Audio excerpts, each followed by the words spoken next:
I didn't think anyone would believe me, but I need to tell this story. My name is Teyo, and I live in a small, quiet village surrounded by mountains. Nothing much happens here, except for the curse. Every full moon, at exactly midnight, the people in my village forget who they are. It's not just their names, they forget everything. They look at their own families like strangers. They don't remember their homes, their lives, or even themselves. By morning, it's like nothing happened. Everyone is back to normal. They don't remember what they forgot. Everyone, except me. I first noticed the curse when I was a kid. I was 7, maybe 8. My mom tucked me into bed one night, kissing me on the forehead like always. But when I woke up a few hours later, she was standing in the corner of my room, staring at me like I was a stranger. "Who are you?" she whispered, her voice shaking. I laughed nervously. "Mama, it's me, Teyo." She didn't answer. Her eyes darted around the room like she didn't know where she was.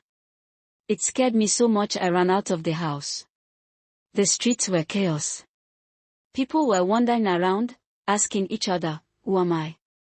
Do you know me?" Some were crying. Others just stood there, staring into the sky like they'd given up. By morning, everything was normal again. My mom remembered me, the neighbors were smiling, and no one talked about what happened. When I asked her about it, she just said, "Oh, Teyo, you must have had a bad dream." But it wasn't a dream. It happened again. And again. And again. Years later, when I was 16, I overheard the village elders talking about the curse. I was sitting behind a tree near the council hut when I heard Elder Musa say, "The curse is spreading." Last full moon, I forgot my own wife's face. Elder Adana replied, "It's getting worse. If we don't stop it, we'll lose everything." "What can we do?" Musa asked. "The God of memory won't forgive us." Adana's voice dropped to a whisper, but I caught it. "There is a way. The child who remembers must return what was stolen." I froze. The child who remembers. They were talking about me. That night, I couldn't sleep. I kept thinking about what Adana said. What was stolen?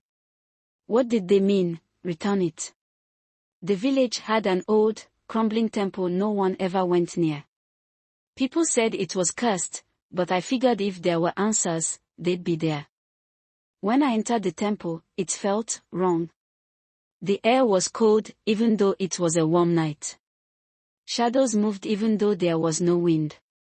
In the back of the temple, I found an old chest covered in dust. Inside was a single shard of glass, glowing faintly. When I touched it, a voice filled my head. "You dare disturb me," it said. I dropped the shard and stepped back.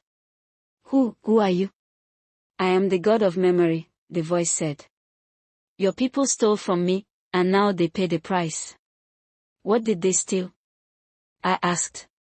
The voice laughed. "Their own memories. They tried to take my power, to remember forever. But I took their memories instead. If you want to break the curse, you must return what was stolen. But the cost will be great." "What cost?" I whispered. The voice didn't answer. I didn't tell anyone about the shard. I didn't think they'd believe me. But I knew what I had to do. The next full moon was 2 weeks away. The voice didn't tell me how to return the stolen memories, but I figured it had to do with the shard. That's when Nola, my best friend, noticed something was wrong. "Teyo, you've been acting weird," she said one day. "What's going on?" I hesitated. Could I trust her? Finally, I said, "Do you want to know the truth about the curse?" She nodded. So I told her everything, the shard, the god, the price. Nola didn't even blink. "We have to fix this." The shard's glow grew brighter every night as the full moon approached. I had a feeling it wanted me to follow it. On the night of the full moon, Nola and I left the village. The Shad led us to a cave deep in the mountains. The first trial was at the entrance. A voice boomed, "Turn back, or face the truth." The cave walls lit up, showing scenes from our lives, moments we wanted to forget. I saw my mom crying after my dad left. I saw myself hiding instead of helping her. Nola saw her own secrets, too. She wouldn't tell me what, but she was shaking when we moved on. The second trial was worse. Shadows rose from the ground, taking the shapes of the people we loved. One of them looked like my mom. "Teo," it said in her voice, "come back home. Forget this foolishness." I knew it wasn't her, but it still hurt. At the end of the cave was a stone altar. The Shad floated above it, glowing brighter than ever. The voice of the god returned. "You've made it this far. Now, the choice must be made." "What choice?" I asked. "To break the curse, you must return the stolen memories. But one of you must stay here forever, as my servant." "What?" Nola shouted. "You never said that." "You cannot take without giving," the god said. "One of you must stay." I looked at Nola. She looked at me.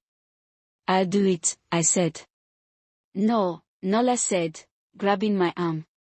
"You've done enough. I'll stay." "No, Nola, this was my choice." Before I could finish, Nola pushed me back and grabbed the Shad. There was a blinding flash of light. When I opened my eyes, Nola was gone. The Shad was back on the altar, but it wasn't glowing anymore. The voice of the god whispered, "The curse is broken." I ran back to the village. People were hugging, crying, laughing. They remembered. But no one remembered Nola. When I asked about her, they just looked confused. Who's Nola? Even her own parents didn't remember her. It was like she never existed.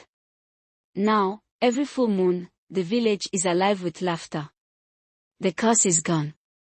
But late at night, when the moon is full, I hear whispers in the wind. Sometimes, I hear my name. And sometimes, I hear Nola's.